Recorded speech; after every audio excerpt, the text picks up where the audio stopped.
Yes, comrades. Good evening. Mwaswera bwanji enanso mwazuka bwanji maka zata ku diaspora.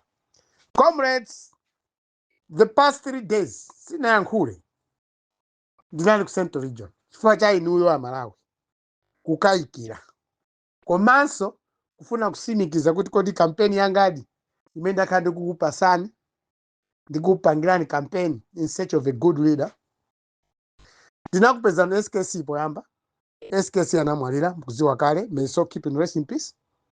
Then kunabwera Desu Kabambe kuchipani cha UTM.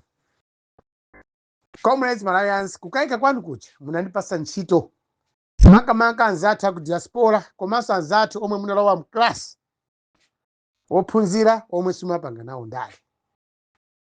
You asked me to go to Central Region. Ndikafike ku Central Region ndikaone ngati Desu Kabambe munthu amene ndakhala ndikumpangira campaign, amene ndikumpangirabe campaign mpaka pa 14 pano kapena pa 16 pano ku Central Region, how is he faring? Kodi ku Central Region Kabambe kwenda bwanji? Ndinayambuka panopa Sunday from Muzimba, so panopa ndabweranso ku Muzimba, koma I went to Lilongwe just because of you good Malawians anthu okonda dziko lanu la Malawi. Ndayenda on the sidelines campaigning or witnessing Kabambe whistle stop tu wake amene amapaka ku Lilongwe Sunday mpaka Zulu Monday. It's only today Tuesday sinaende now chikwa nimachita drive back to Mzimba. Koma mene napita ku Central Region ku Lilongwe ndinapitanso ku Mchinji, anthu tena ku Mchinjiko anandiitana privately, Comrade Luwala zachezepo before voting kundiuza zina ndi zina zomwe ndingapange to make Kabambe win more votes from today or from tomorrow. Comrades Malawians, chimene chandikhuza kwambiri ku Central Region ndi ichi. Anthu aku Central Region ndoyamika kwambiri. They're very thankful.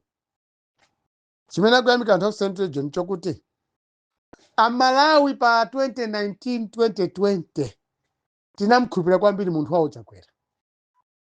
Ndipo anthu aku Lilongwe aku Central Region anali odabwa kuti ku chigawo chakumwera yomwe inali stronghold ya DPP, chigawo cha Eastern Region, chigawo cha pakati, chigawo cha kumpoto, tinamkhulupirira kwambiri munthu wawo Lazarus Chakwera.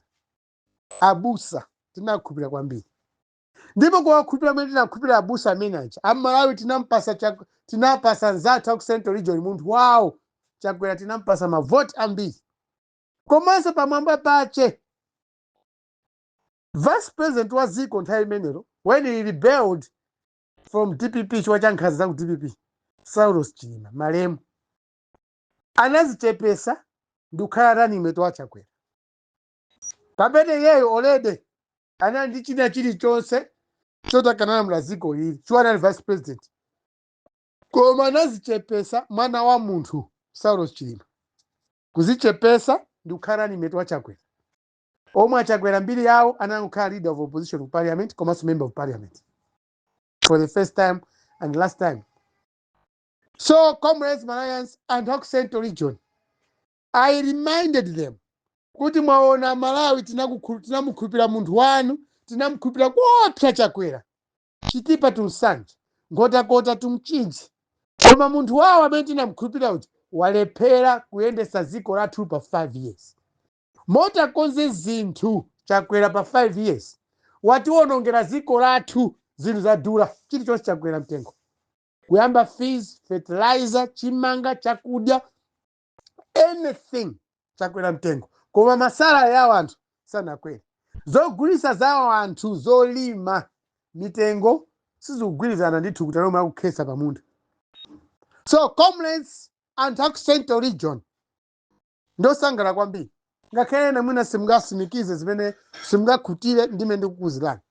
People of Central Region, they're so happy kuti tinampasa vote Chakwera from Central Region after chipani cha NCP chitakhala mu opposition for over 25 years.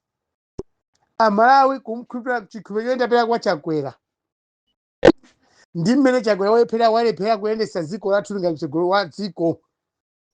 Ndi chinthu chomwe Chakwera ayena kukhala kuti Amalawi usati kutipepesa, hayi koma kungoti akanangosiya osapitizaso kuti azipanga campaign kufunanso another term in office. Chifukwa Malawi tinazichepesa, tinayiwala china chilichonse chomwe MCP imapanga kwa azibale athu, azigogo athu. Mbiri ya MCP lero panopa azigogo athu akati azuke kumanda kumva kuti munthu wa MCP akulamula zikoli atimira makofi. Sangasimikize, sangakhulupirire kuti MCP yabweranso yatilamula 5 years kwamba 2020 uzafika lero. Chifukwa MCP makolo athu anamwalira chifukwa cha nkhanza. Chimozimozi chipani cha DPP. Apita Mutharika anakhulupirira kwambiri. 5 years in office. Joyce Banda zikwakanika. Tinakhulupirira kwambiri Apita Mutharika. Koma atalawa mu office analephera kuyendetsa bwino dziko lathuli. So anthu aku Central Region panopa ndikubwera kwa Deso Kabambe mmene ndaonera ineyo. My independent research on the sidelines of the Deso Kabambe campaign or whistle stops or rallies in Central Region is that anthu aku Central Region akutipepesa Malawi kuti yayi tinayesesa 2019 kuwapasa munthu wawo kumpasa vote. 2020 tinayesesa dziko lonse la Malawi, koma chavuta apapa munthu wawo kayendezeka ziko munalibe skill ina yonse. And mmene wakhala mu office mu 5 years mulibe skill ina yonse, palibe cha chilendo chomwe chakwera waphunzira ngati mtsogoleri wa ziko lino kukhuzana ndi miyoyo kapena ndi zowawa zomwe Malawi tikumana nazo. Choncho anthu aku Central Region akugwirizana nafe Amalawi amene timalikonda ziko lathuli kuti iyayi ulendo uwu tisatengere zoti kaya chakwera ndi mchewa kapena wa Central Region alandire vote kwa anthu a Central Region. Izozo akuti iyayi ndi bwino palowa munthu wina tikamalira zira limodzi, koma kuti panopa Malawi tizunzikenso kawiri chifukwa chakulephera kwa chakwera, chifukwa chosaphunzira zomwe Amalawi akufuna kwa iwowo akhala akufuna for 5 years wali mu office. What these people of Central Region akuti iyayi inde mwana ndi wawo, koma chakwera does not deserve majority vote from Central Region. Chifukwa ulimi ku Central Region wasokonezeka, makamaka ku Lilongwe ndi ku Mchinji komwe kulibe nyanja. Ku Eastern Region anthu amavutika koma kuli nyanja. Ukasowa ogwira umangotenga mbeza kwa mazi kwagwira somba ukasiniza ndi ufa. Koma ku Central Region kuli mavuto akulu kwa basi. Mbali yomwe kuli ku Lilongwe ndi ku Madeira komwe kulibe nyanja. People are suffering in Central Region. Koma chikhulupiriro choti tinapasa achakwera. Komanso the sacrifice that was made by Saulos Chilima kukhala limit wa achakwera pa 2020 after the Concord ruling. Sinacho cheaper. That was the most expensive thing than giving vote to Chakwera as a state president. Kuzipereka umene apeka Saulos Chilima anthu aku Central Region, they're happy. Moreover, Saulos Chilima, part of his family comes from Lilongwe. Ndeti nasanga anthu awiri from Lilongwe. President ndi vice wake from Lilongwe. Kweya wini uko kumene kumakhala Chilima banja lawo. 2 people for the first time kumalawi kuno. Sitinaone chigawo, sitinaone ya tikangoti yayi Achilima inde makolo anu ali kweya wini ku Lilongwe. Kana alali metachakwera kwawo kukasiya. Look at the distance. Chinali chikondi chomwe Malawi tinapereka kwa anthu awiri amene wawo. Sitinaone Saulos Chilima ngakhale kwawo kunali kuntcheu kaya makolo ake ena nda kuntcheu, koma banja la kwawo abambo awo amakhala kweya wini. Ndeuti achakwera analowa mboma ndi m'bale wawo wa ku Lilongweso. So we had 2 people, the president and the running mate, yemwe vice president Saulos Chilima from Lilongwe. Then anthu awiri. Koma anthu awiri wasanagwirizane pakenesedwe kaboma. Makamaka kayenesedwe kamgwirizano Watos Alliance. So anthu aku Lilongwe ndodabwa kwambiri anthu aku Central Region. Komanso sikuti kapena ndi onse amene akumvesesa ndi menda zikuenda ku Malawi. Koma amene akumvesesa ndi ambiri kuti yayi Amalawi munthu wathu munampasa vote ndipo munamkonda, koma zamukanika chakwera kulendesa ziko lathuli. People of Central Region are also suffering. So comrades, what I'm trying to say is Deso Kabambe ngati betina mkhulupira nthawi manager chakwera panopa Malawi aku Central Region mwakabambe ndimene anthu ena tikuyankhula maka ine ndupanga campaign adesu kabambe. I'm coming from the north. Palena the campaign for kabambe they're coming from central region. Ena uchoka ku eastern region. Ena uchoka ku southern region. These people at central region ndo kondwa kuti kabambe atenge boma. That's what I found out from central region. Because akuona mmene amati namkondera Chakwera tikuti mazuzo akulu achipani cha DPP. So comrades, Malawians, you should know that Kabambe is got votes in central region. And then Amza Kumudwa Kabambe ataka number 1. Even though I think 50 plus 3% votes. 50 plus 1 imene hii ya Malawi.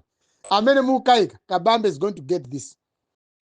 And central region is going to vote for Kabambe. That is what I just found out from there. Central region. Taona panopa as we are campaigning. Mafuta Chakwera alepea utipasa kuzikonda.